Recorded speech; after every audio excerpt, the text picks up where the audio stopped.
કપાસિયા અને કપાસિયા ખોળના વાયદામાં અને કપાસિયા ખોળની હાજર બજારમાં એકાએક વધઘટ શા માટે જોવા મળી રહી છે? તેના ઘણા બધા કારણો છે અને આની અસર કપાસ બજાર ઉપર આપણે ત્યાં કેવી થઈ રહી છે તેના પણ ઘણા બધા કારણો છે. અત્યારે આપણે જોઈ રહ્યા છીએ કે અમેરિકા, ઇઝરાયલ અને ઈરાન વચ્ચે જે યુદ્ધની પરિસ્થિતિ જોવા મળી છે, આની અસર વધતા ઓછા પ્રમાણમાં દુનિયાના બધા જ દેશોમાં પડી છે. આપણે ત્યાં પણ આપણે જોઈએ તો કપાસિયા વોશમાં મજબૂતીની સાથે માહોલ છે તે અત્યારે જળવાયેલો છે.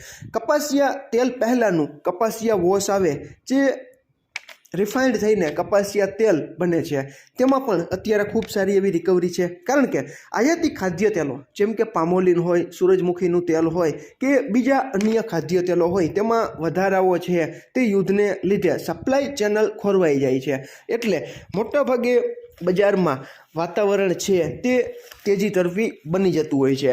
પરંતુ આપણે ત્યાં કપાસ બજારમાં અત્યારે શું ચાલી રહ્યું છે? તો ખેડૂત મિત્રો, રૂનો સ્ટોક છે તે આપણી પાસે જોઈએ તેટલા પ્રમાણમાં ઉપલબ્ધ છે તેવું આપણને જાણવા મળી રહ્યું છે. બાકી ઉત્પાદનનો જે અંદાજ જે 317 લાખ ગાંસડીની આસપાસ મુકાયેલો છે તેટલો કપાસ છે તે હજી બજારમાં નથી આવ્યો.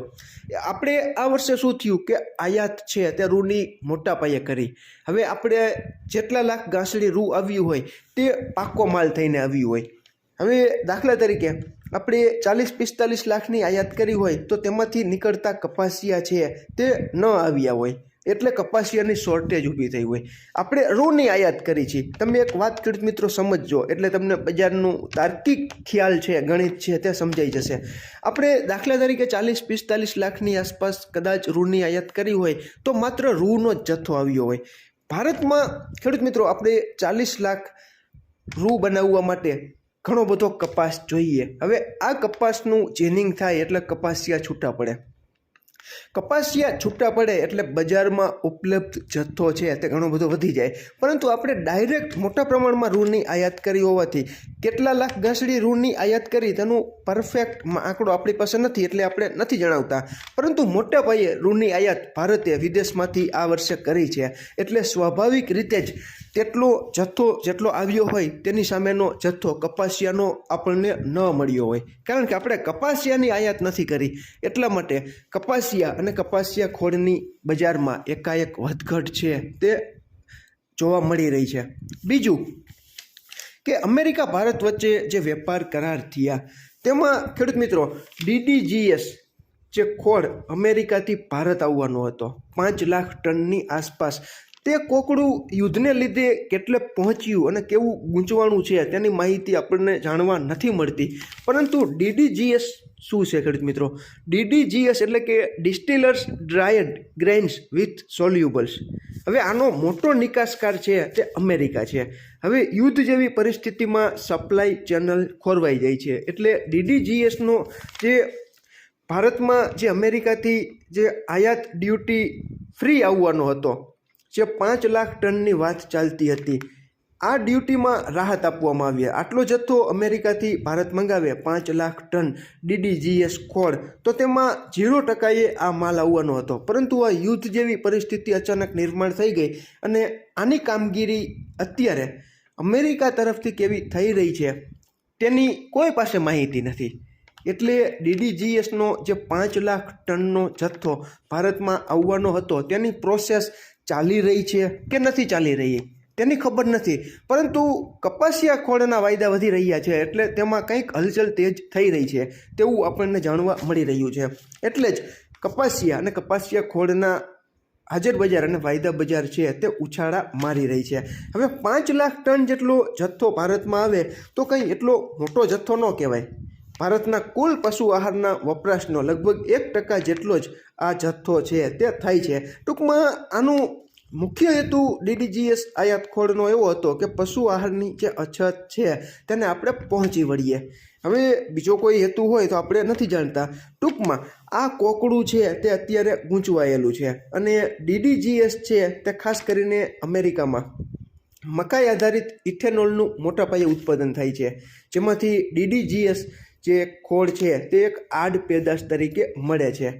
એટલે મુખ્ય સપ્લાયર યુનાઇટેડ સ્ટેટ, જેને આપણે યુએસ અમેરિકા તરીકે ઓળખીએ છીએ, તે મોટા પાયે નિકાસ છે તે DDGS ખોળની કરે છે. અને આ જે આપણે જે પશુ આહાર છે ભારતમાં, ખાસ કરીને મકાઈનો ખોળ છે, ભારતમાં DDGS છે તે મકાઈ કે ચોખામાંથી બને છે, પરંતુ અમેરિકામાંથી આવતું જે DDGS છે તે વધારે પ્રોટીનયુક્ત હોય અને ગુણવત્તામાં સારું ગણાય છે તેવું આપણને જાણવા મળી રહ્યું છે. બાકી સાચી હકીકત શું છે તે આપણને ખ્યાલ નથી. એટલા માટે જ કપાસિયા અને કપાસિયા ખોળમાં અત્યારે આની પોઝિટિવ કે નેગેટિવ અસર કેવી પડી રહી છે તેનું ઉપર લેવલેથી કે નીચે લેવલેથી આપણને જાણવા નથી મળતું. ટૂંકમાં આ જથ્થો જો ભારતમાં આવ્યો હોત યુદ્ધ પહેલાં તો સમીકરણો કંઈક અલગ જ કપાસિયા ખોળના જોવા મળે.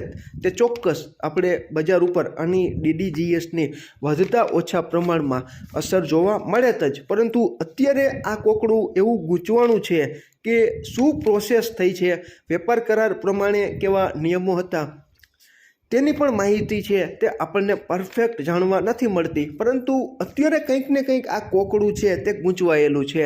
એટલે જ કપાસિયા ખોળના વાયદા છે તે તેજ થઈ ગયા હોય તેવો માહોલ છે તે આપણે દરરોજ કપાસિયા ખોળના વાયદામાં જે વધઘટ જોવા મળતી હતી તેને ધ્યાનમાં રાખીને કહી શકીએ છીએ. ખેડૂત મિત્રો, તમારી પાસે માહિતી હોય કે DDGSની પ્રોસેસ ત્યાંથી માલ નીકળી ગયો છે કે અહીંયા પહોંચી ગયો છે, તેની તમારી પાસે માહિતી હોય તો તમે ચોક્કસ કોમેન્ટમાં જણાવજો. જે ખેડૂત મિત્રો પાસે સારી ગુણવત્તાવાળો કપાસ છે તેવા ખેડૂત મિત્રોને અત્યારે ખૂબ સારા એવા 1600ની ઉપરની સપાટીએ ભાવ મળી રહ્યા છે તેવી માહિતી ખેડૂતોની કોમેન્ટને આધારે જાણવા મળી રહી છે. ટૂંકમાં એવરેજ ગુજરાતમાં ઘરે બેઠા કપાસના 20 કિલોના ઊંચામાં ઊંચા ભાવ 1450થી 1550 અને 1575માં મોટાભાગના વિસ્તારોમાં સુધા થઈ રહ્યા છે. અને અતિ સારો કપાસ હોય તો 1600 કે 1600ની ઉપરની સપાટીએ પણ ઘણા ખરા વિસ્તારોમાં કપાસના 20 કિલોના ઊંચામાં ઊંચા ભાવ ગામડે બેઠા મળી રહ્યા છે તેવું ખેડૂત મિત્રો કોમેન્ટમાં જણાવી રહ્યા છે. કાલે ખેડૂત મિત્રો વાયદા બજાર ખુલશે એટલે આપણે ચોક્કસ તમારા સુધી કેવી હલચલ ચાલી રહી છે કપાસ બજારમાં તેની માહિતી પહોંચાડવાનો પ્રયાસ કરશું. ખેડૂત મિત્રો, 13/3/2026ના રોજ 13/3/2026ના રોજ ન્યૂયોર્ક કોટન વાયદો મે 2026નો 0.71 જેટલો વધીને 65.85 સેન્ટની આસપાસ ચાલી રહ્યો છે. 65 સેન્ટની સપાટી ભારતીય કપાસ બજાર બાબતે ખૂબ અગત્યની અને મહત્વની ગણી શકાય. આથી નીચેના લેવલે જશે તો કપાસના ભાવમાં કેવું થશે તે કહેવું અત્યારથી મુશ્કેલ છે, પરંતુ કપાસની આવકો ઘટી રહી છે એટલે ખાસ કરીને અને આવનારી ચોમાસુ ઋતુમાં કપાસનો વાવેતર વિસ્તાર કેટલો ઘટે છે, ટેકાના ભાવ કેવા જાહેર થાય છે, આ બધા જ પરિબળો અને અલનીનોની અસર કેવી થાય છે, એપ્રિલમાં આ બધું જ ક્લિયર થઈ જશે. એટલે જેમ જેમ સમય વીતતો જશે તેમ તેમ આપણને કપાસ બજારનો આછો પાતળો ખ્યાલ આવતો જશે. પરંતુ અત્યારે ખેડૂત મિત્રો, તમારે ત્યાં ગામડે બેઠા કેવા ભાવ ચાલી રહ્યા છે અને આમાં ક્યાંય ભૂલ હોય અને તમારી પાસે નવી અપડેટ હોય તો ચોક્કસ તમે કોમેન્ટમાં જણાવજો. અમારી માહિતીને આધારે તમારે કપાસ રાખવો કે વેચી નાખવો તેનો યોગ્ય નિર્ણય નથી લેવાનો, પરંતુ તમારે